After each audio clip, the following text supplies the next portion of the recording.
gave a shir after Vosikin Thursday morning at the Kosel.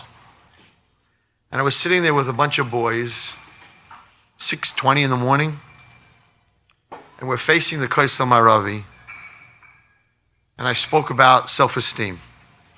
These boys are kids that were off the derech, they went to Eretz Yisrael, the Chassidish boys, they're trying to get it back together again. And I spoke about Rus, and I spoke about Moshe Rabbeinu, and I spoke about David HaMelech. And then I looked at the Kosel Maravi. I said, boys, the wall itself is so ugly. It's broken, it's cracked. There are weeds growing out of it all over the place. There are pigeons and birds. And Baruch Hashem, while we were watching, there were 2 lizards that decided to crawl across the Kosel. And I'm like, why don't we make this wall look pretty? Take all the weeds in your front yard. You want to let weeds grow out of your walls? Let's clean up the wall. Let's fill in the cracks. The floor of the Kosel is beautiful slate rock. Everything fits perfectly. And the wall itself is nothing to look at. The Goyim would never allow their wall to look like this. Pigeons? Lizards? You're not allowed to touch the wall. I don't mean touch it with your hands. You're not allowed to cut off any of those plants. It's me'ilah. You're not allowed to fill in any of those cracks. Because Hashem shows us that His love is for the one who's not perfect. The one that has weeds. The one that has cracks. The one that has lizards crawling across it. He didn't save the Kosel Mizrachi. He saved the most unimportant wall in the whole Beis HaMikdash. Kadosh Baruch Hu has a special place in His heart for the person who struggles. Therefore, His wall is exactly what it's supposed to look like. He doesn't want it fixed up. And I said to all those boys that were sitting there, guys, you may not look perfect. Some of them cut off their payas, some of them cut off their beards, some of them wearing jeans. Chassidish boys, I said, you may not look perfect, but to Hashem, you're the Kosel Maravi. And we need to know that. We beat ourselves up because of our disabilities, and we look at ourselves, we're not perfect. But Kosel is far from perfect. It's not a perfect wall. You would not have a wall like that in your house. No way. You would have guys come in there and clean it and smooth it and concrete it and probably would knock it down and put up a marble wall. Okay, listen to this crazy story. Last winter, I decided to go to Florida with my wife. I'm missing my Wednesday night shir. I'm missing my Tuesday night shir. My Rabbi Gamliel said, Shalom Bayis, you're burning the wick at both ends. You need to go to Florida. I'm like, don't have to tell me twice. I made up. I'm going with my wife for 4 days. No phones. Avivit's not selling me to talk anywhere for Ornava. I'm not talking in any schools. I'm not meeting any kids. 4 days, me and my wife, nobody, no interruptions. I'm not calling the office, nothing. Yeshiv Yaakov, right? He wanted to be quiet. The first day that I'm in Florida, Monday, first day, my phone rings. I look at it. Of course, I have to have my phone because I still have business, and once I got to talk to my kids. And it's an area code I never saw before. 216, if I remember correctly. 216, what's that? I don't know what that is. I said, Esty, it's 216. I don't know who this is. It's Cleveland. I'm gonna pick it up. So I pick it up.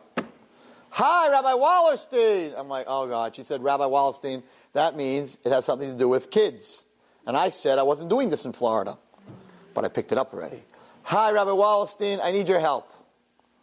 I'm like, looking at my wife, I'm like, uh-oh. Because I promised her 4 days. I said, okay, what's going on? She says, I'm from Cleveland. My daughter's from Cleveland. To make a long story short, she ran away. She's in Florida somewhere. We don't know where she is, but we know one thing for sure. She's in Miami. And that's where I am. And she says, it's very, very bad. We know where she stayed last. She has no money. She has no food. She has no clothing. And she's on the streets of Miami. I know that you can't do anything, from New York. But maybe you know someone who's in Miami. I'm like, you're not going to believe it. I am talking to you from Miami. It's my shirt! It's from Shamayim! You have to do something. Okay, she gave me a cell number of a person that might know her cell number. Anyway, I got her cell number. I called this girl. She is so nasty. She doesn't want to talk to me. I tell her I have a school. She says, I'm not interested. I tell her they're a nice girl. She says, I don't like nice girls. Whatever I said, it was like impossible. I said, you know what? Listen, what are you being such an oxen, being so stubborn? What do you have to lose? I'm on vacation. I'm not supposed to be talking to anybody. I'm talking to you. So you know what? The least you can do is talk to me. Let's talk to me for half an hour. What, are you scared of me? No, I'm not scared of anybody. I'm like, good. So then you're not scared of me. I'm not scared of you. So let's talk. Maybe when I finish talking to you, I will be scared of you. But right now, I'm not scared of you. So she comes to meet me. Can you imagine? I'm telling my wife, I said, Esther, you're not going to believe this. I'm meeting a girl. She said, Sadeka still. Here on vacation, where I said, I'm not even going to talk to a girl. Now there's a girl coming to meet me. You understand? I end up talking to her for about an hour. She's very not interested, but we're talking.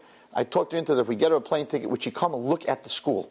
Just look at the school and look at the girls and then make a decision. No. Finally, yes. She comes to New York. She comes to the school. She happened to have walked in on the right day.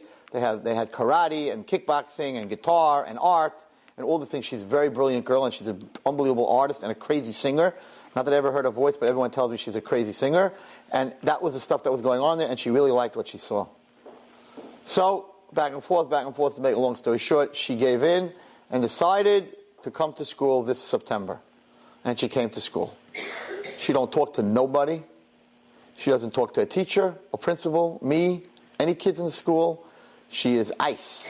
She wears a hoodie. She wears black gloves. She's dressed from top to bottom with black. And you'd think that Chas v'Shalom someone passed away. She doesn't look at anyone. So she's sort of in school, but not in school. Anyway, slowly but surely, she begins to come a little bit out of her shell, because it's really such a good place and such a nice place that you just can't be like that. But not a lot. She's not talking much.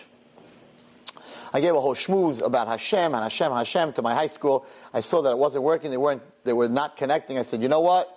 We're going on a trip. Without drugs, without anything else, we're going on a trip. We're doing Bear Mountains. I'm 53 years old. I don't know if I'm going to have a heart attack on the way up, but I felt that we got to give this a shot. We got to give this a try. So we begin to climb Bear Mountains. Of course, every 10 minutes I can't breathe.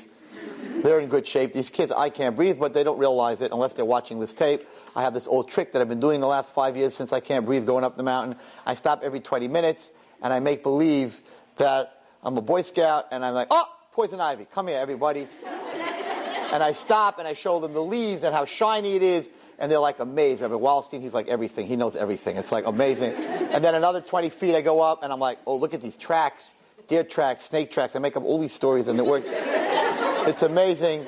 And every 20 minutes, for some reason, no one picked up on it. Every 20 minutes, I seem to find something that I have to explain. It works. I show them an acorn. You can use it for a whistle. And then I remember this year, there was a rock. And I said, oh, now, a rock. And they're looking at me. I'm like, no, you have to know something. See, the rock is sticking out. If you're able to sit under the rock, so if you're in the forest and you're lost, the first thing you need to know is always find shelter. Now, shelter means protected from as many places as you can. If you're just going to camp in the middle, sit there, so then the animals can hit you from all four sides, right? But if you sit under a rock, right, so the back of you is protected, the sides of you are protected, and all you need to do is look for, by the way, this happens to be Boy Scout, all you need to do is so that's what you have to look for shelter. And they're just like in amazement. No one figured out that he does this every 20 minutes, and when he does this, he's breathing and sweating profusely, right? Anyway, that's my secret. I can tell it to you because I don't know if I'm going up that mountain next year. Mitzvah Shem, I'll be in good shape. I won't have to do it. Stop every 20 minutes. Anyway, so we get 3/4 up the mountain. It's an amazing mountain. I don't climb the trail. I go totally off trail, and there's a cliff, and there's a water, there's a amazing. It's just very, very, very beautiful. There's the waterfalls, and I know all these places, and they're just having the best time.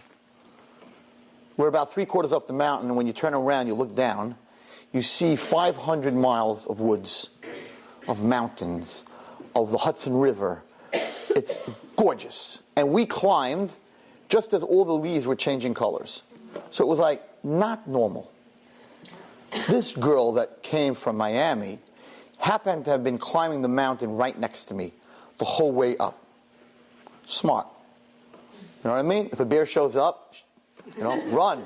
Feed Rabbi Wallerstein to the bear. You know that, right? Famous Boy Scout advice. When you go with your friend, it's a story where these two friends were walking in the woods. And one of them was wearing sneakers. And the other one was wearing boots, because when you climb mountains, you're supposed to wear boots. So the guy who was wearing boots asked the guy who was wearing sneakers, little Hanukkah joke, why are you wearing sneakers? He said, because of the bears. He said, don't you know anything about bears? Just because you have sneakers, there's no way that you can outrun a bear. He goes, I know, but with sneakers, I can outrun you. So this girl had the same thought. Be next to Rabbi Wallerstein, if a bear shows up, he'll eat him and I'll get out of here. So, but you have to hear this amazing. So we're standing there just looking at this mountain, and I can see that she internalizes everything. She's a brilliant girl. And I see that she's just internalizing everything that she sees. And then all of a sudden I hear out of her mouth, Ma Rabu Masecha Hashem. This was a girl who was so angry, who was so anti, who was so disconnected, just stood next to me and said, Ma Rabu Masech Hashem, how great are the creations of God. I said, what did you just say? She goes, nothing. I'm like, I heard you. Since that trip, this kid is a different kid. She got up on the Shabbaton that we have for the high school. She spoke. She's involved.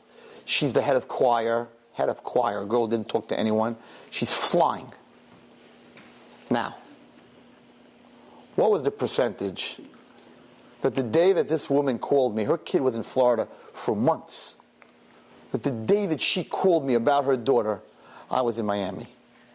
Had I been in New York, I would have told her, I don't know where she is, I can't find her, and I'm not flying to Miami to speak to her. Kosh Baruch Hu spun the dreidel, she ran away, she ended up in Miami. Rabbi Gamliel told Rabbi Wallerstein, you got to go away with your wife. Rabbi Wallerstein said, I'm going away, I don't have nothing to do with anybody. So, why? Because Kosh Baruch Hu wanted to show me, you think that you have anything to do with anybody? You never have anything to do with anybody, unless I want you to have something to do with somebody. So when you go to Florida, you make a statement, I'm not doing chinuch, I'm not doing kiruv. Hashem's like, you're never doing chinuch or kiruv if I don't want you to. And if I want you to, you could be on vacation in Alaska, on a boat. And there'll be some kid on the boat that'll need you. The hand holds the dreidel. And that's what we all need to know our whole lives. Good, bad, in between, hey, gimel, nun, shin, doesn't make a difference. It's all done by HaKadosh Baruch Hu. So there's a company, actually one of the partners, I don't know if he's here, one of the partners lives in Monsey called FXCM. FXCM is a platform that trades money. This platform was created by 4 partners. One of them is a guy from Monsey. One of those partners' name was William Aboud. He's a Persian who lives in the 5 towns. Anyway, I'm friendly with him. I used to go to them for tzedakah to help Barnava. And I knew them. And I used to take my high school girls to see, because it's on Wall Street. It's a foreign currency and currency trading platform. There's like 1,000 people sitting in there with all like 15 screens and money flashing, Russian money, English money, the peso. What did they create? That every person, or any regular person, could go online, right? Like Ameritrade, and they could trade money. And they were the only platform. Huge. And the reason I brought my girls there is that one of the partners, who's a Bahraini Jewish guy, he's not Shomer Shabbos, we hope one day he will be, right? One of the partners was a taxi driver. And his story was that he used to take a big guy on Wall Street. He used to take him home to Saddle River and take him back, and he used to listen to what this guy was doing. And this guy was trading funds, and he did this for like 2 years, and he used to talk to him in the car. He was a taxi driver. What do you do? How do you do it? And he's very brilliant. And he learned exactly how to do it. And then he opened up one in competition and ended up closing that guy's company because he was so big. But he's a Bukharian. He came from Bukharia without clothing, with holes in his shoes, without anything. So he explained to my girls that if you really want to be much successful, you just have to make up your mind. You have to learn. Allah made me kol adam. You have to learn from everyone around you whatever you can learn, and then you have to use it, whatever. Anyway, so he used to go there. Fine. So this William Aboud, what happened to them, Nebuch? So they were huge. Each one of these guys, millions and millions and millions of dollars. The whole world tzedakah used to go to them on Wall Street. Huge, huge guys. And then one morning, when England voted for Brexit, they lost everything. Because the whole funds changed, and there was a run on all the money, so everybody sold. And you have to have a certain amount of money, like in stocks, so that if everyone sells, you have the money they're selling. You got to give it to them.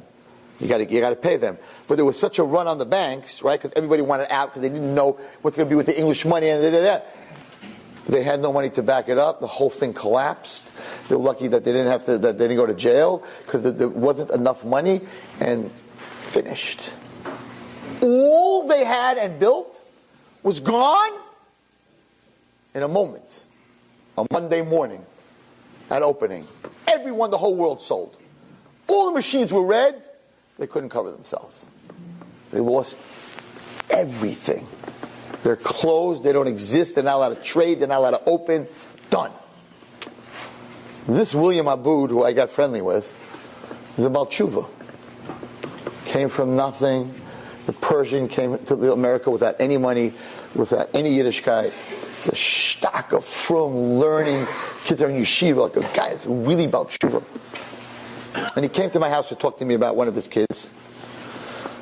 I said, William, I got to ask you something because I just need to understand because I deal with people all the time. And I'm a guy I'm very inquisitive. I like to understand things. I'm like, how are you dealing with Hashem? How are you dealing with Hashem? You came here not from. You became from. You made your family from. You came without anything. You gave more tzedakah than money that you made. This guy was giving tzedakah left and right. You did everything that was right. You keep Shabbos. You're from. You're trying to get the one part that isn't from. You're always inviting him, trying to make him from. You're doing everything right. And in one moment, Hashem takes everything. They didn't even have savings because it was just so crazy. The savings they were giving away to tzedakah because there was always going to be money there. And people were trading. It was all them. They were the platform. I said, William, just explain to me. You wake up in the morning, are you angry? Did God let you down? Like how are you dealing with this? I know Gamzul Taiva, but let's go inside. Gamzul Taiva is up here. Talk to me from here. He says, so you think I have problems with God? He says, let me tell you my story. I wasn't even going to tell you the story tonight. It's Pashat that I'm telling you the story. Now let me tell you my story. He said, I worked on a firm in Wall Street before FXCM, and we had 50 brokers in a room like this. We didn't have a big room. 50 brokers around a table, right? And we were trading funds. He knows how to trading funds. And we worked for a very small company. He said, one of the guys at the company one day came in and said that a huge, huge company hired him, and they want to build, this is before FXCM, they want to build the biggest currency trading platform that ever existed. And they told him, it doesn't matter how much money you spend, you need to hire the best. We want to start, they were trading stocks at the time and bonds, and now they wanted to start trading funds, and we're willing to invest. This guy was very brilliant. You hire the team. The team. He said, Rabbi Wallerstein, this man sat to my right. We were buddies. We went to lunch together. We talked about our families together. He said, he wasn't a Jew. He sat on my right. We were the best of friends.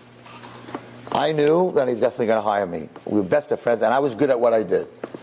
Rabbi Wallerstein, he hired the lady across 5 guys from there, 10 guys from there, and he's not hiring me. And I'm his buddy. And I'm good. He said, I didn't understand. Like, that's just when he became about tshuva. He said, and the pay was 5 times the amount that he was getting over there. That's what they were paying for these guys. He said, and finally, he figures, I know what he's doing. He's hiring everyone on the team, and I'm Achron Chaviv. I'm going to be the guy that's going to run the team. And all of a sudden, one of the women that he hired, she came over to him because they were leaving. She said, I'm really sorry that you're not part of the team. It's my high. He said, he stopped hiring. He said he has his team. He said, Wallerstein, I went to shul. I'm like, I don't understand, Hashem. You put him next to me. You put him next to me. We're the best of friends. I'm the man. He hired a bunch of yuckles. And he didn't hire me. He said, at that time, I had tinnitus. I didn't understand why Hashem would do that to me. I just started sending my kids to yeshiva. They were in public school. I had to pay tuition. It was the perfect setup. You put the guy next to me. Then it's like the dream, right? Hashem said, and then Hashem got this guy to get the best job. And then Hashem has him hiring a whole new team. And he leaves me out. He said, I had tinnitus. He said, for 3 months, the tables were empty. They had a bunch of new people. And I knew all the other guys, where they were. He said, and then came 9/11. There was a company called Fitzgerald. They lost the most amount of people in 9/11 in the World Trade Center. Every single person that was at his table that got hired died. They were all on the 98th floor, and the 98th floor is where the plane went into. They didn't have a chance, not a second. None of them got out. And he looks at me and says, and you want to know if I have tinnitus to Hashem? That was the day I learned what Gamzul Taiva means. That it might be the most bitter day. Everyone got hired but me. But in the bitterness, you may not see it, and you may never know it. You'll know it after 120. I think that's why people don't come back so fast in dreams. I'm waiting for my father to come back in a dream to talk to me. Right? I think when you go up there, they show you all the things that down the street would have happened, but you made a left and you made a right. It's such a long movie up there of the Gamzul Tov, of all the bad things, and you missed the plane, and meanwhile you didn't know who was going to sit next to you. Got some ISIS. It's so interwoven our lives. So it's not like you watch a movie and like, okay, I lived 90 years, I'm watching 90 years. You're watching what could have happened, what should have happened, what didn't happen. A long time before anyone's coming back. It's amazing. So he says, you think I have questions about FXCM? I don't understand why we, all other partners, lost. We were giving so much tzedakah. I have no idea why it happened. But I know that at the end, after 120 years, I'll see why it happened. Not one of them is living. Can you imagine that? He picked like Lahavdil at the Holocaust. He picked this one to die, and he picked that one to die, and he picked that without knowing. And every single person he picked, he says, you should know, I see them all in my I see them. There were some young people, they were all good people. They all died in one moment. And you want me to ask questions? I don't have any questions about anything. So I said to him, so people will say, okay, he has no questions, he had a miracle. What we don't realize is that every second of our life is a miracle. Something that happened today, I very much believe that what happens on the day that I'm going to speak is a simon to everybody else. And with this we'll end. So, about 4 weeks ago, maybe 5 weeks ago, I got a phone call that, could I speak to a woman? Could this person give my number to this lady who has a 3.5-year-old girl? Her name is Penina Bas Yafa. You should all daven for her. And this little girl was getting stomach aches and fever and stomach aches and fever. And finally she took her to the doctor and they did a blood test. Her count was totally crazy. And her diagnosis was leukemia. 3.5-year-old, beautiful little blonde kid with these big eyes. So this lady asked, I said, sure, give her my number. And this lady called me. She said, Wallerstein, I need chizuk. This is my daughter, my 3.5-year-old. She's 3.5. She didn't smoke cigarettes All the excuses they give for cancer. She's 3.5. There's no excuse for this. You have to give me chizuk. You have to give her chizuk. I said, okay, come over. This little kid walks in. Beautiful, beautiful. Little 3.5-year-old Jewish girl with blonde hair, these big eyes, a little squeaky voice. Hi, Rabbi Wallerstein. I'm like, hi, Paulette. I call her Paulette or Panina. So you're not feeling well? No, I'm not feeling well, Rabbi Wallerstein. And her mother's like, could you give us some chizuk? It happens to be that the Tasha Rebbe sent me a few hays, silver hays, gebenchte hays they're called, blessed by the Tasha Rebbe. I said, how am I going to give this kid chizuk? Just by words? Let me give her something. I went upstairs to my room, I had one of these gebenchte hays, and I came downstairs and I said, Paulette, you see this hay?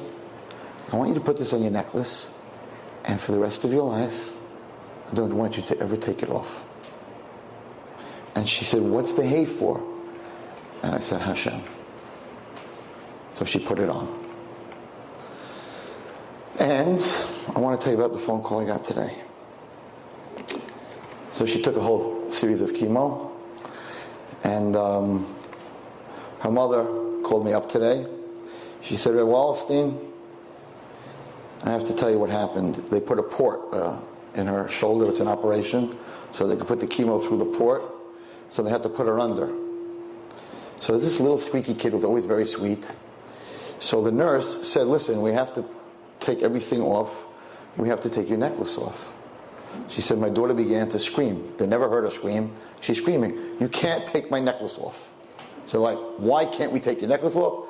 Because Rabbi Wallerstein gave me this hay. Now these are not Jewish women. They're like, okay, but we're just going to take it off for the operation and then we'll put it back on. She's like, you can't touch it. No one's allowed to touch it. Meanwhile, her mother told me that every time she's in pain from the chemo, she would hold the hay and she would say, Hashem, take away my pain.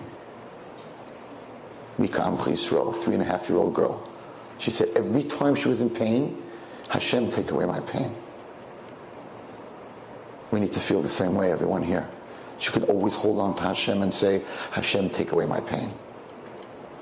But the story's not over. So the nurse realized she's not getting that hay off this kid's neck. So they waited till the anesthesiologist put her out. The mother told me this today. And they took the hay and they put it in a little plastic bag next to her head while they did the operation. When they finished doing the operation, they immediately put the hay back around her neck because they were scared if she would wake up and find out that they took that hay off, they'd have to pay for it. So she wakes up and the first thing she looks at is to see if her hay is still there. She said to me, Rabbi Wallerstein, I want to thank Hashem for giving me my daughter back. But she also told me that the test came back today. There is not one cell of leukemia in her body left. Hashivenu Hashem elecha v'nashuva chadash yimenu kikedem. Don't let go of that hay. Don't let go of Hashem ever. And next year we'll be in the Beis Hamikdash. Thank you. Crazy story that happened to me in ZT'L tomorrow. A week ago tomorrow. It was an amazing trip. I went to Amukra. I went to places I never went. The Rambam, the Ramban, the Rabbi Yochanan Kohen Gadol, his Talmidim, the Ariyah Kadosh. I mean, everywhere. Rav Shimon Bar Yochai, Kavar Rochel, Morris HaMachpelah, Rav Chaim, Rav Steinman, Gedolim, Tzaddikim. I was on the high of all high. Every day was seeking. Forget what more can you get in life? You can't get more. Comes Thursday. It's around 1:00. And I was somewhere, and I went to pick up something that was very valuable. And I had to go down Mincha, because I was flying Thursday night. I was flying home. So I had to go down Mincha. So my friend who was with me said, let's call a taxi. Let's call one of the taxis. I said, what do you call a taxi for? On the street where I was, there's a main street. There's 100,000 taxis. Let's just wave a taxi. Okay. Hashem runs the world. We wave a taxi. Taxi pulls up. get into the taxi. I'm looking to see Romema, some kind of name on the taxi. Nothing. I'm looking to see the name of the driver. It's usually on the side. Nothing. This guy's an Arab. Not only is he an Arab, but when we said we want to go daven in shul, right? So I said where I want to go. He had no idea where it was. So he said, put it in my Waze. So I don't know how to use Waze because I don't have Waze. So he gives it to my friend, and everything on his iPhone is Arabic. I'm like, uh-oh. But he looks like an older man, like a nice guy. Okay, so we go to Zecharia Moshe. Zecharia Moshe is a minion factory in the middle of Geula. That's where we're going to go daven mincha. Fine, we go there to daven mincha. I get out of the car. I walk into Zecharia Moshe. There's a man standing there with a sefer. He said, I just wrote this, 20 shkalim. I'm like, okay, let me see. I take the sefer. I start looking at it a little bit. I'm like, oh my goodness.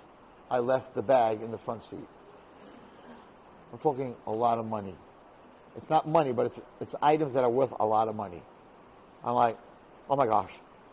I don't even think for a second because I'm dead. I'm dead if I lost this. I run out of shul. I forgot to give him back the book. So I'm running with his book. He thinks this guy's a ganef, right? And I start running to Zecharia Moshe goes to the main street. I start running. It's 100 degrees. Last week it was 100 degrees every day. Yerushalayim was 96 degrees. Humid. I'm running. I'm not so much in shape. Like a wild man. And as I'm running, I'm looking at every taxi. I got to find the taxi. I run all the way up to Kikar Shabbat. I run back through Hula. Gone. I'm sweating. I'm like, I can't go home. I can't go home without this. I can't go home. I'm flipping out. I didn't daven mincha, and I realized I have this guy's safer. So I go back to Zecharia Moshe. I don't know what I'm going to do. How am I ever going to find it? He didn't have a name of a company. He didn't have his name. I don't even, who do I call? I walk in, and you can imagine, I'm washing my hands from mincha. You can imagine my head I'm gone, right? And this guy comes up to me, Wallerstein! I'm like, not now. I said, Wallerstein, tzedakah! Don't you remember me from America? I'm like, listen to me. Not now. Not now. I can't talk to you right now. You have to give me. I'm like, no, I don't have to give you anything. I have to go daven, and I have to go find this thing that I lost. No, you have to give me. I want to punch him in the head. I really did. I said, you know what? Okay. I'm going to give you. I take out of my wallet $20. Not $1, not $5, $20. I'm like, okay, you're right. Hatzlacha bracha. Oh no. I want $100. This is nothing. Excuse me? This is nothing. I want more. You have to give me more. You always give me more. I'm like, take it and enjoy it, or give it back. I just wasn't in the mood. He says, I see you running all over. You know what happens when you lose something? So I'm thinking to myself, 1 second, it's not in the car. When he gave me the safer, I put it down. It's probably in Zecharia Moshe. So when I came back, I'm looking through all the tables, whatever's hanging, everywhere that maybe I left it there and someone found it and they put it somewhere else. So he saw, this poor person, saw me running, searching. He says, did you lose something? I said, yes, I lost something, and it's very valuable, and I don't know what to do, and I'm very messed up right now, and I really don't want to talk to you. So I went to daven mincha. And I daven mincha. I went to daven mincha. That's where my head was. Okay, I go to daven mincha. I'm like, at the end of mincha, I'm like, okay, Rabbi Balanes, I need your help. I was by you yesterday. I went to Rabbi Balanes. I was by you yesterday. I lost a few things in my life. I gave you a lot of money. I'm like, $500. $500. You're not going to say if I find it. Whether I find it or not, $500. $500. When I get back, I'm writing a check. Help me find this. Anyway, I leave mincha. I don't know what to do. You know what? The place I left with the bag to get into the car, maybe they have a camera. So I call up the place, and they have a camera, and they're like, which side of the street? I said, which side of the street? Okay, give us an hour. They get the tape, they get everything. They have the license plate of the cab. I got the license plate. Mishtara. We went to the Mishtara, lost and found. I go to the Russian camp out. My day's gone. All my plans are gone. Everything's gone. I had the perfect trip. Everything's smashed now because my whole day's gone. I'm in the Mishtara. I'm waiting online for this and that and the other. Finally, I get into the guy. I had my police badges on me to show him that I have badges to show him that I'm in Mishtara in America. I'm in Mishtara in America. You better help me out, right? So I sit down. I'm trying everything. I sit down in front of him. Your name, your passport. They're so slow. A lot of time. I take out my badges. I'm like, I need Mishtara America. Ooh, Mashu. I told him Mishtara. Malto saying we're talking. I'm like, okay, now, cop, like, you know. He says, I said, okay, I have the license plate. Could you call? It's Mishtara. You punch it in. Believe me, especially in Israel, because of the Arab of the stuff. Just punch in the license plate. They know exactly who he is. So could you punch in the license plate and we'll call him up and I'll get back my bag. He goes, no. There's a new rule in Israel. You can't do that. The police are not allowed to do that anymore. We have to do chakira. Within maybe a week, we'll get back to you. But I said, I'm in America. And we'll get back to you. By the way, you go back to the shul where he dropped you off. See if they have a camera, because it's very interesting. If they have a camera of you getting out of the car, because the camera showed I got into the car with the green bag.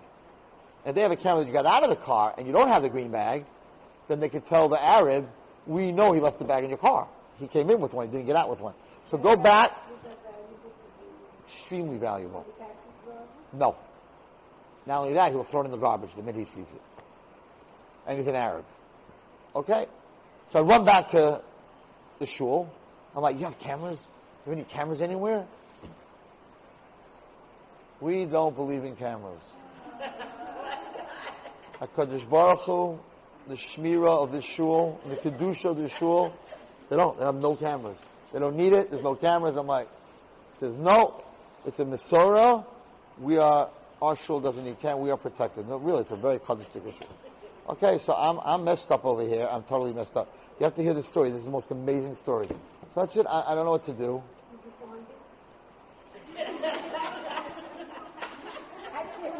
I go home. I go home.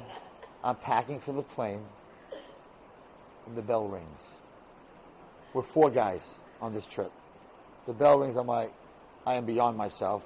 I'm coming out of the shower. I'm packing. I'm like, tell my friend, you go. Find out who it is. Who could it be? Nobody knows I'm here, whatever it is. Zecharia! I'm like, what's up? What's going on? There's a tzedakah man up here collecting tzedakah. I'm like, how would someone know that I'm even in the apartment, right? It's not one of my regular times. I'm like, tell him to come back Yom Kippur. I'm not going upstairs to tzedakah, whatever it is. I'm thinking to myself, you know what? Why should, just go. He rang the bell. It's Barshet. Go see what, go. Okay, I said, okay, I'm going to come up. I'm going to see who it is. Maybe it's one of my old guys I come to me with. I took my wallet with me. I come upstairs. You have to listen to this. I open the door. It's the guy from shul. The one I gave the $20 to. I'm like, don't even ask me for another penny. I'm not giving you another penny. I was so angry. I gave him $20. What are you doing? Stop following me. He says, I'm not here for money. He says, there's 2, you lost something, right? In the taxi. You told me today by Mincha. I said, yes. He said, there's 2 numbers on this paper. They are datim. They're religious Jews who are very high in the police department. They'll track the license plate. I'm like, really? Called them up. In 20 minutes, they found the Arab where he was, who he is, the number. They called him. They said, we know who you are. We know where you live. They did. We know everything. You better get us back that bag. Someone left a bag in your car. He said, yes.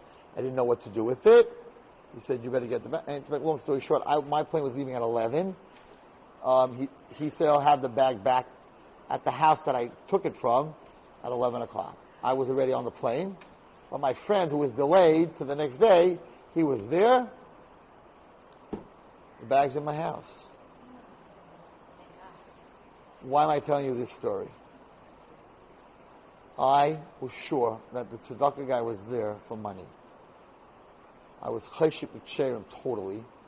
When this guy spent a whole day finding these two guys that would be able to help me, he came upstairs. Of course, I gave him $100 after that, but he didn't ask me for it. I would have given him. It was worth over $10,000 what I lost. I would have given him much more than $100. And when someone puts his hands out in your worst moment, it's for your good. It was in his sign. It was a test. You lost it, you're going to give him money, you gave him $20, he's going to ask you for more, you're going to lose it, what are you going to do? And in the end, you first of all, I have to tell you one other point that I didn't tell you. By my riv, before this whole thing went down with the paper and everything, I said, I guess $500, Rameh Balinez, is just not cutting it today. So I'll up it to 1,000. And chachaya, I got it back, and if someone puts his hand out to you, no matter what mood you're in, no matter how bad you're doing, give him tzedakah. I have no question that was the key. That was the test. I'm going to make you so crazy, Wallerstein, and then when someone's going to put his hand out, we're going to see what you're going to do. You're going to lose it? You're going to bark? Or what are you going to do? In the end, this guy saved me money, tsaris, and a lot of other things. Amazing. It's amazing, amazing, amazing. And that these two guys did, they're tzaddikim. Because I don't know if they could lose their job. I don't know what could happen to them. What they did, they went into the information, into the computers where you can get that information, and they got the guy. And I'll tell you something very fascinating. I was told to give the Arab driver $100 as a tip, that he didn't throw it out. He could have thrown it out. So I asked the person who gave me that eitzah, why do I have to give him $100? Like, it's his job as a taxi driver to turn it in. He said, you don't want to owe him anything in this world. You gave $100, you did a pidyon hanefesh. You don't owe him anything. You don't want to owe a guy like that anything in this world. If you owe him, you're going to have to pay back in some way. He paid for it. Bill him, paid for it. That's it, finish. His name's not in the Torah, nothing is named after him. Just pay the money and have a good day. So no matter where you are and how you are and what you're thinking and what you're doing, someone puts his hand out, it's a test. At that moment they put the hand out, like, oh, I'm not home, I can't, my back hurts, I have a headache, I'm not in the mood. No. Go and give him the money. Give him the tzedakah. Because tzedakah opens up all the gates. My phone, when I go to sleep at night, is on silent. In other words, I say, anyone you want to call me, you can call me a whole night. If I answer, it means it's not on silent. If it's not on silent, I'm awake. So when I go to sleep, I put it on silent. For some reason, Basher, I didn't put it on silent that night. Sometimes I'm so tired, I don't put it on silent. I'm fading away, and my phone rings. I'm like, 3:30 in the morning. I look at the phone, I do not recognize the number, and that makes me much more nervous. Because some people call me in the middle of the night to just call me. By the way, you remember today what I asked you? I'm like, it's 3:30 in the morning. They're in California. I had it this week. My wife's like, who called you at 3:30 in the morning? A girl from California at 12:30. She knows I live in New York. She looked at her watch. She didn't chop. That's why I'm dealing with her. Anyway, so I didn't know the number, so I got scared. So I picked it up. Hi. Hello, this is ZT'L. So first of all, my heart went to my shoes. My kids, this or that, right? I have married kids and grandchildren. Boom! I was like, oh my gosh, what's going on? He says, we have one of your girls from school. I'm like, okay, I'm upset, but not as upset as I would have been, right? And she needs to go to the hospital. She OD'd, she took too much stuff, whatever it was. And she needs to go to the hospital. She's very sick, and she's not going to the hospital unless you come along. I'm like, tell her you couldn't reach me. And she has to go to the hospital. He says, we tried that. She said, if you can't reach him, I'm not going. I said, oh my gosh, I'm going to have to get dressed now, go downstairs. Okay, maybe I'll get a half an hour. Where are you guys? So ZT'L Mill Basin. ZT'L Mill Basin, that's 20 minutes away. 20 minutes, give me something. We're in your driveway. Said, you're in my driveway? We're in your driveway, Rabbi Wallerstein, you need to come down. I put on my clothing. I am so upset. I'm like, Hashem, you're not fair. You're not fair. I deserve a couple hours of sleep. It's not fair. It's the end of the week. It's not fair. You're just not fair. This is not fair. ZT'L fair. ZT'L fair. On the way down the steps, I'm like, ZT'L fair. I talk to them all the time. I'm like, not three. This is not fair. I was in my. You waited till I got under my blanket, on my pillow, Hashem. This could have been done as I was driving home.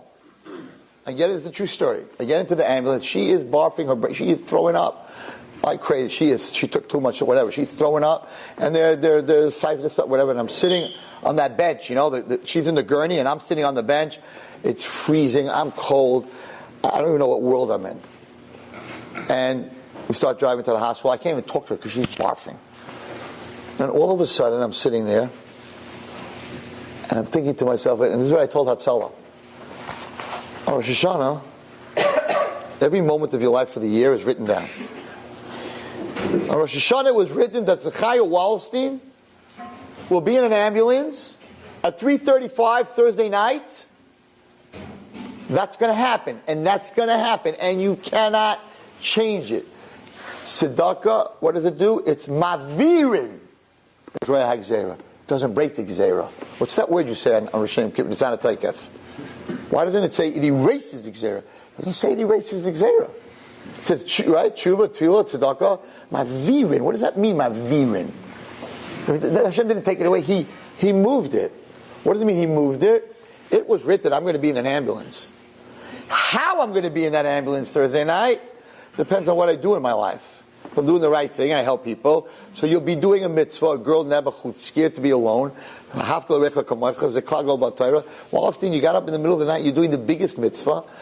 Or you could be laying there with a heart attack. Or you could be laying there dead. Or you could be laying there with a lot of other problems. So Mavir Israel Gzeira means you're going to be there. But how you're going to be there depends on your tefillah, tzedakah, and tshuva. A compliment. You have no idea. I want to tell you something that happened this week. So on Friday, I went to the ranch. Now we have this ranch. And on this ranch, let's see what this is. On this ranch is a guy, his name is Chris. A real redneck, up here in the mountain. His job is to clean the manure from the horses. That's what he does. He feeds the horses, he brushes the horses, and he cleans their manure. That's his job. That's Chris's job. He retired. He used to be the head of ShopRite up here for 45 years. That was his job. Now he retired. That's what he does. There's a girl on the ranch from England, Hasidic girl, who probably never talked to a man in her life. So I'm there on Friday. I'm like, Chris, what's going on? How's everything? He says, fine. He says, you know,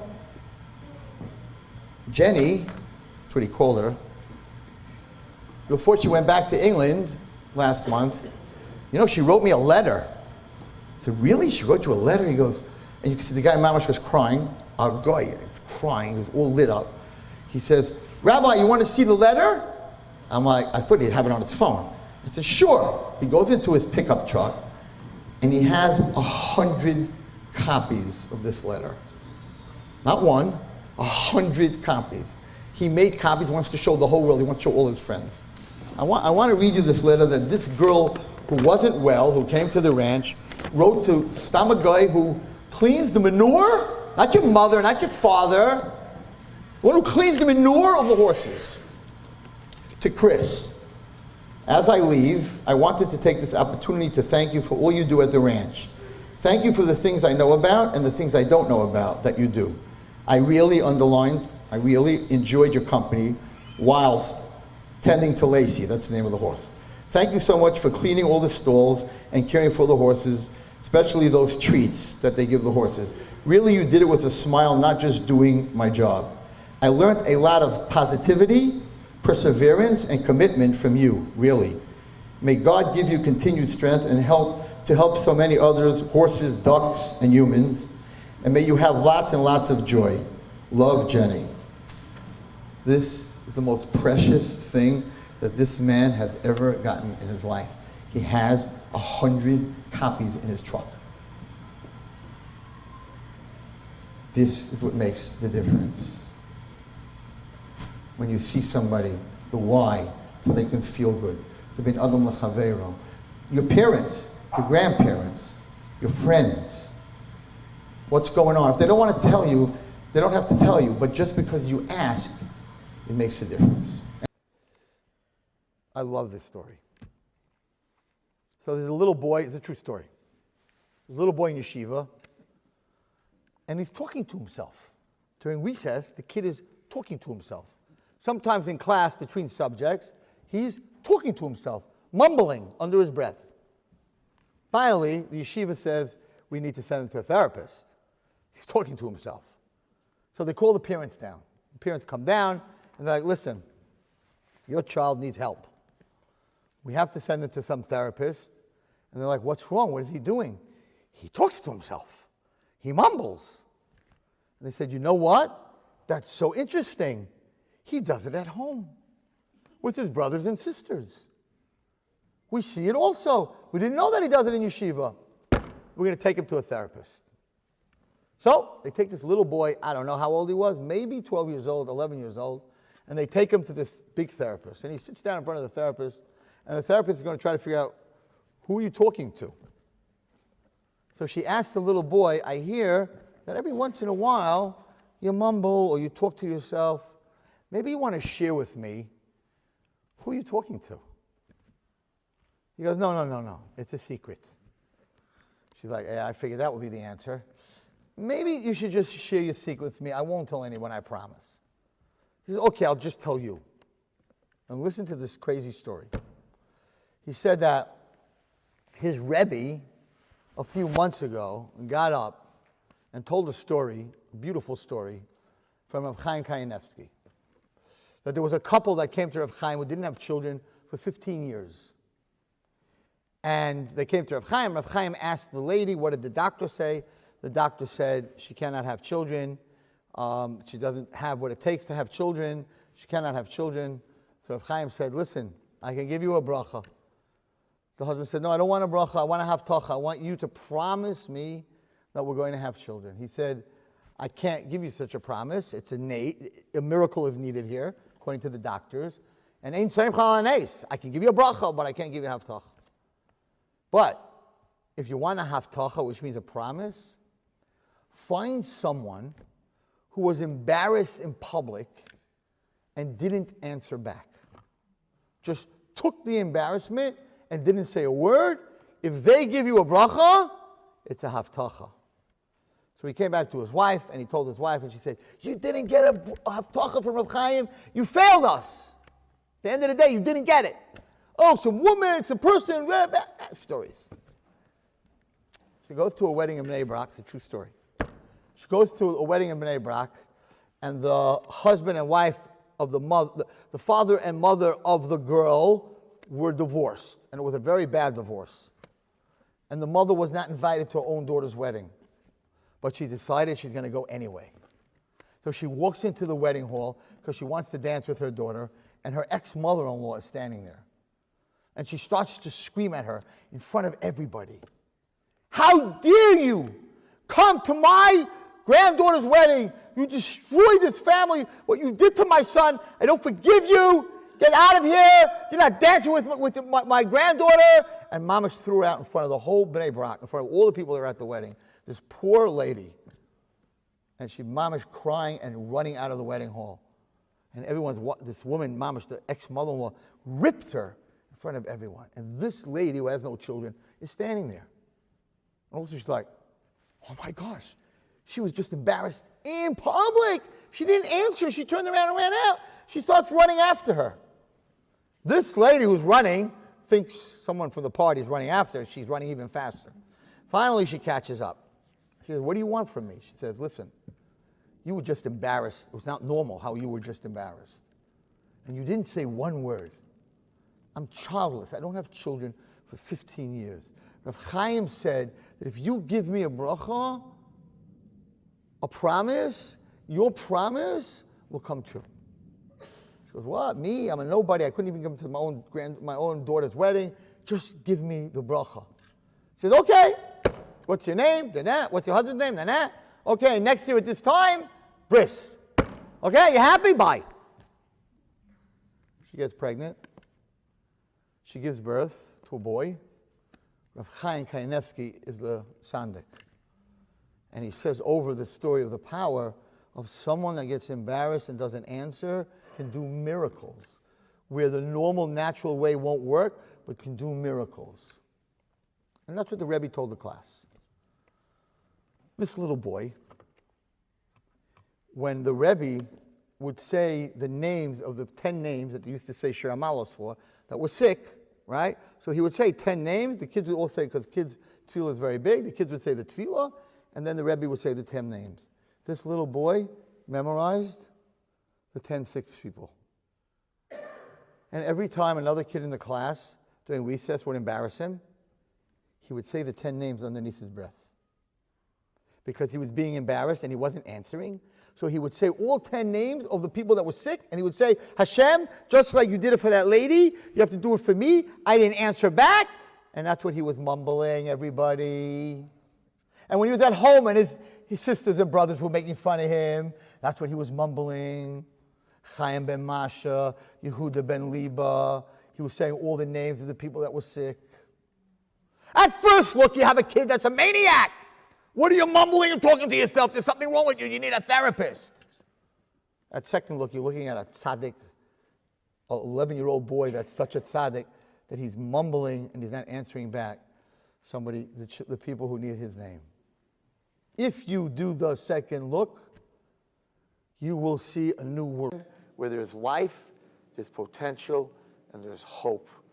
Yaakov Avinu saved Yosef HaTzadik because when Yosef was brought up, he knew that his father would never give up on him. I'll tell you a story, a true story. I spoke about this in Florida many years ago to a huge shul. I think it was in Boca, actually. When I finished speaking, an older man came over to me. I know who he is. Very, very, very powerful name. People know this name. Very, very, very, very, 5 verys, wealthy. Older man. He said, Wallerstein, can I talk to you for 2 minutes? I'm like, sure. I thought he was going to give me a check from Ornava. That's not what it was about, though. He says, I listened to your speech. I was crying. I was like, I'm sorry. I didn't mean to trigger anything. He says, no, it was healthy. It's okay. He says, I have to tell you something. He says, my mother had 13 children before the Holocaust. She was married with 13 children. The Nazis killed her husband and every one of her children.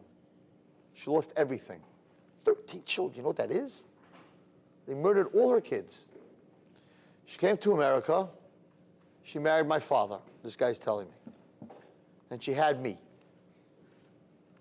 He said, Ray Wallerstein, he was an older man already. Never in my life did I hear my mother say, I love you. He said, I accepted it. I knew she thought the Holocaust was going to happen again. So she's going to get close to me, and then she's going to lose me. She wouldn't be able to handle it. So she never, ever spoke to us emotionally. I thought I handled it. He said 3 days before she died, I was in the hospital with her. I was sitting next to her by the bed. She was very unhealthy physically, but extremely clear mentally.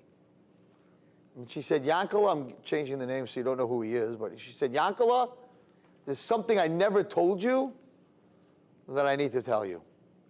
And he's like, oh my gosh, she's going to say it. No way, she couldn't say it. She said, Yankala, I just want to tell you, I'm very, very proud of you. He said, Ray Wallerstein, that's all I got. I didn't get I love you. I didn't get I'm sorry that I wasn't more loving to you. He said, Ray Wallerstein, all I got was, Yankala, I am very proud of who you became.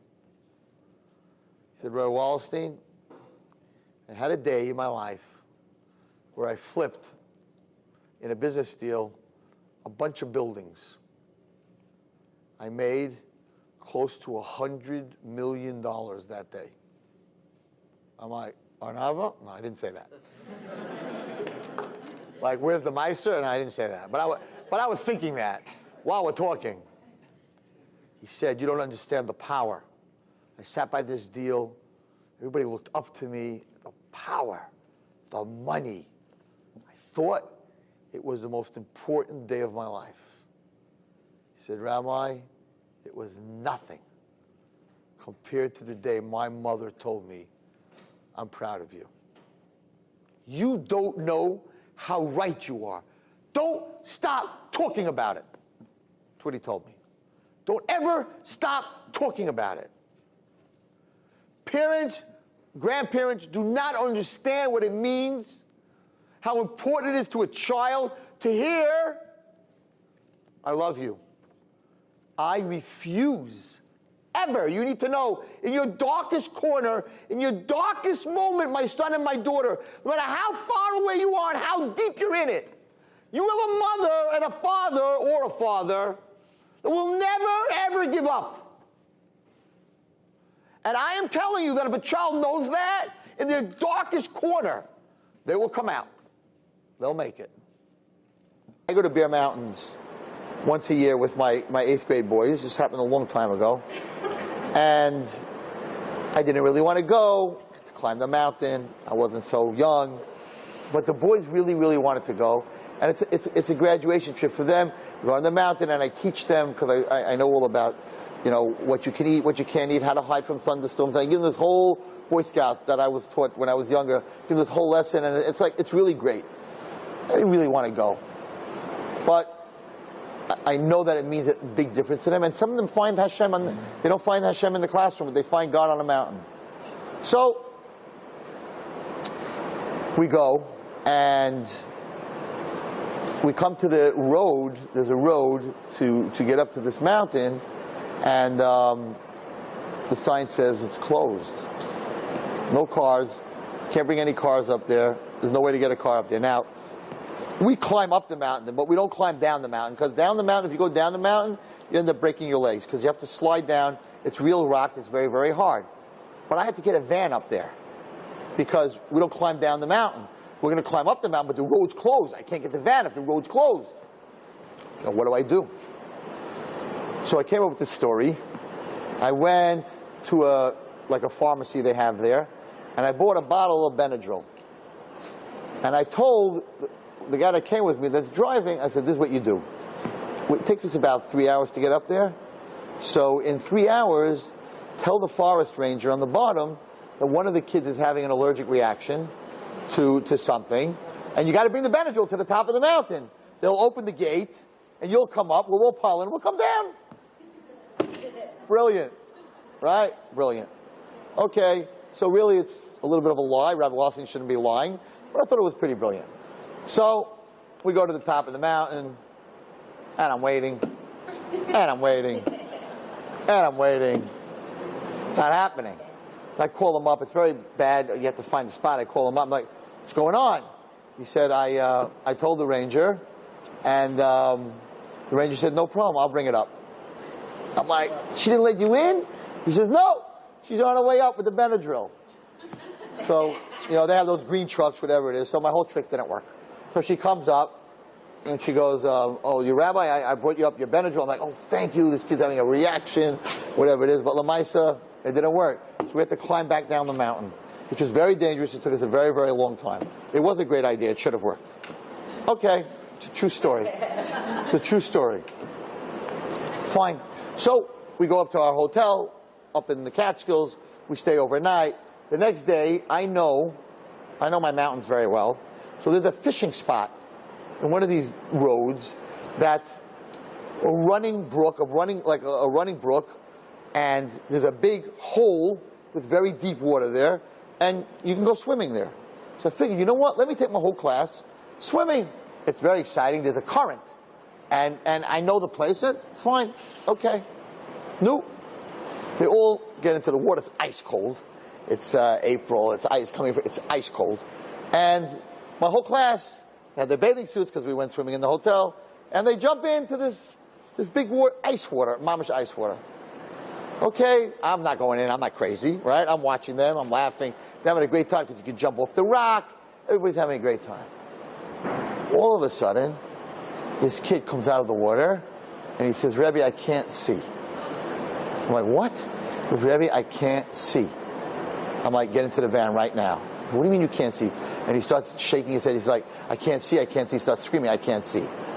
And his ankles and the bottom of his feet are this big, swollen, and his wrists are swollen. And I'm like, I was losing him. I was not. I'm like, what's going on? What's going on? What is it? Did you get bitten?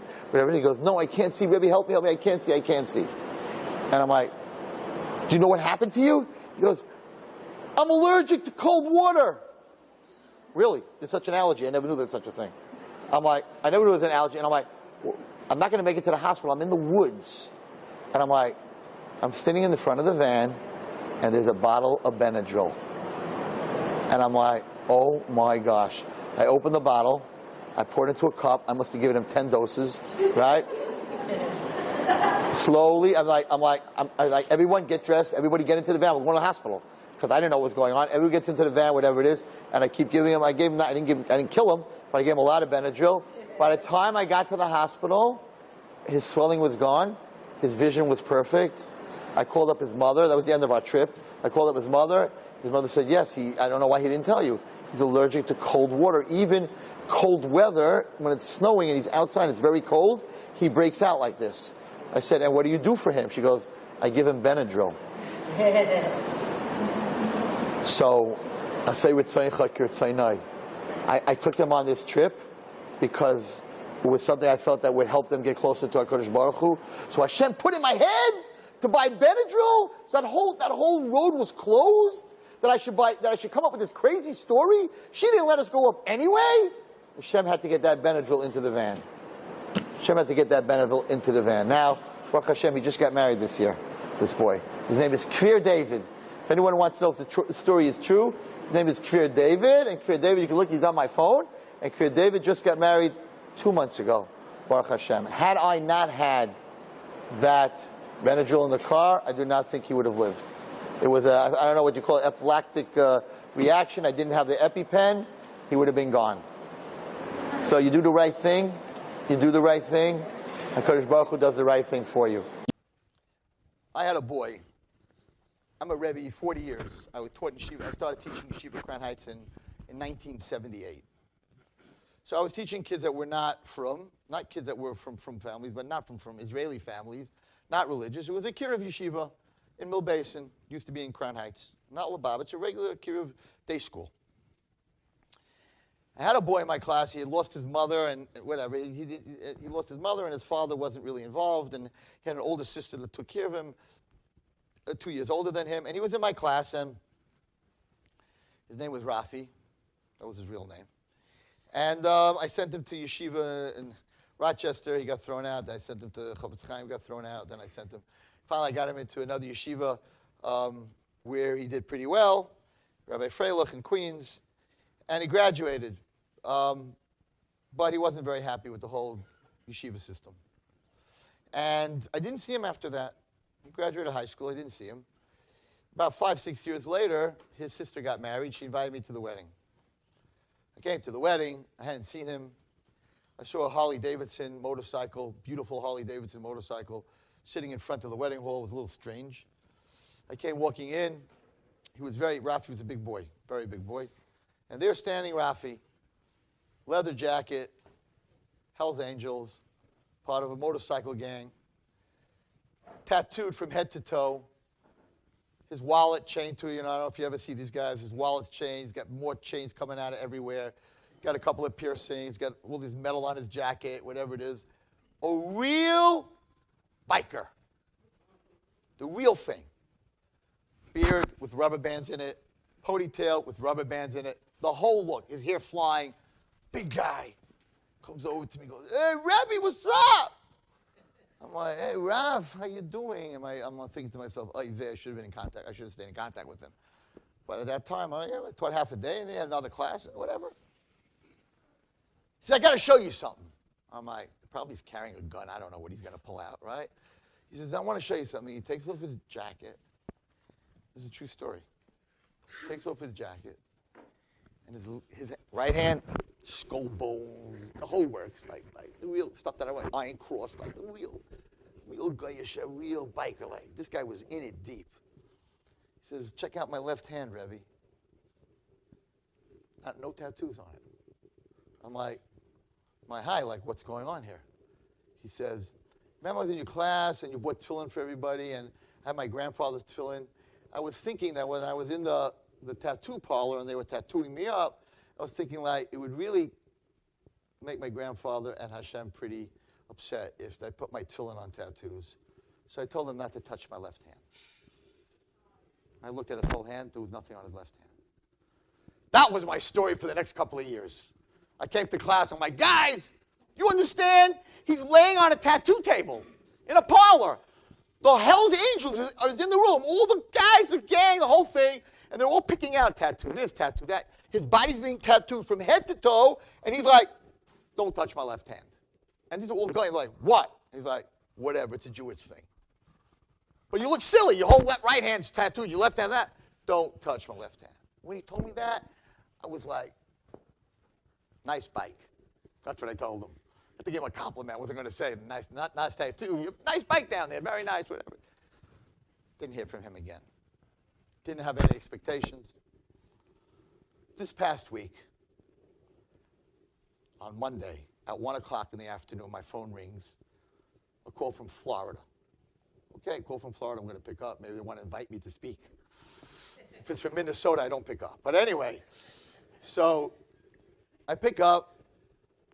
Hi, is this Rabbi Wallerstein? I'm like, yes. This is Rafi's sister.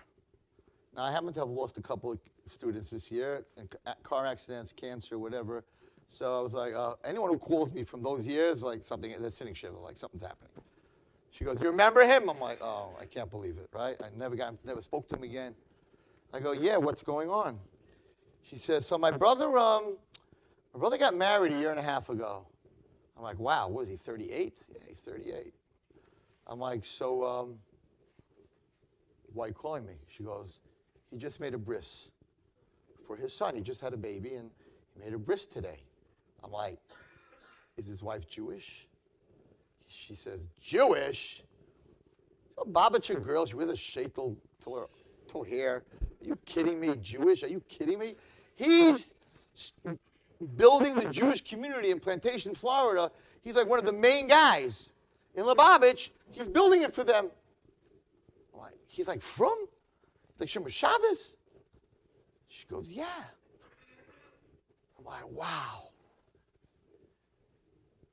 That's amazing. You got to give me his number. So she gives me his number. I figure I'm going to call him later. She goes, all right, Wallerstein, I have to tell you something else. I'm like, here comes the but. Everything was great till then, but. She goes, he named his baby today Zecharia. That's my name. My name is Zecharia. I said, but I'm alive.